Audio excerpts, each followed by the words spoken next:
receiving my acceptance letter, I shared my excitement on the ever most popular social media site known as Facebook. After I shared my good news, several people came up to me, called me, and asked me what occupational therapy even was. I was honestly in the state of shock when so many people had asked me what it was. I didn't know so many people knew nothing about what occupational therapy was. Of course, when asked, everybody knew what physical therapy was, but hardly anybody knew what occupational therapy was. I'm not sure if it's where we come from, a rural area, and we're just not open to more opportunities in the healthcare field, but that's why I'm here to talk to you about today. I want to give you all some information about occupational therapy, just really to decrease the stigma of people not knowing what occupational therapy is and what it is. Occupational therapists, OTs, help people improve their ability to perform tasks in their daily living and working environments. They work with individuals who have conditions that are mentally, physically, developmentally, or emotionally disabled. They also help them to develop, recover, and maintain a daily living work skills, occupational abilities, but also compensate for permanent loss of function.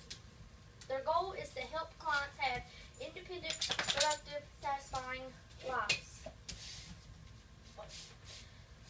Let's take for an example. My mother-in-law, there was a situation where my mother-in-law ended up having to adopt her great nephew. He was from a neglected home where his mother was on drugs, had a poor living environment, and was not getting the attention that he needed. But when he was brought to my mother and father-in-laws, he was a year old and never taught anything.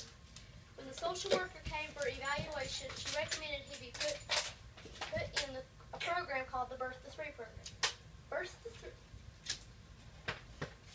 to 3 is a program that involves an occupational therapy assistant or an occupational therapist, depends on how bad of a situation, to come into the home at least once a week for 1 week or more and work with the child on better developing daily activities using therapeutic techniques.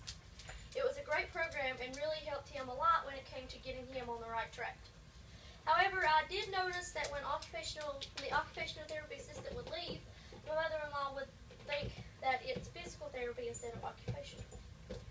Which leads me to, oftentimes society will compare occupational therapy to physical therapy.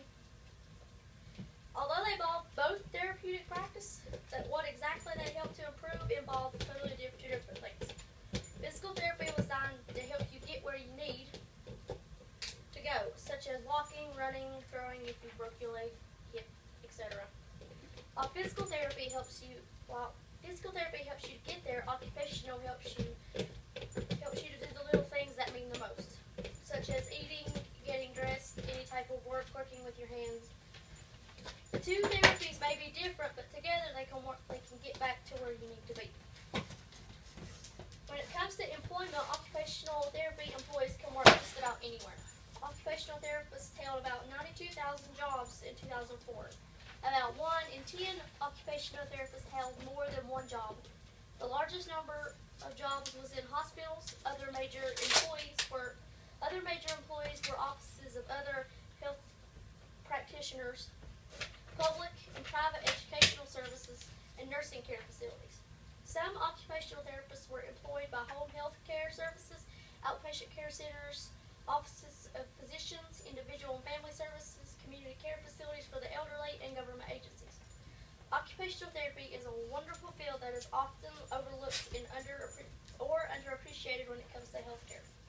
Usually when people bring up a conversation involving therapy, physical therapy is the first to be brought up. Hardly anybody will bring up occupational therapy. In my opinion, occupational therapy is just as important as physical therapy. All in all, the two fields both complement each other, but occupational therapy needs to be brought up more instead of just physical therapy. Physical therapy may get you where you need to go, but without occupational therapy, you won't know what to do when you get there. I would only hope after today I helped to reduce the stigma of what occupational therapy is and to show what occupational therapy is just as important as any other career in the healthcare.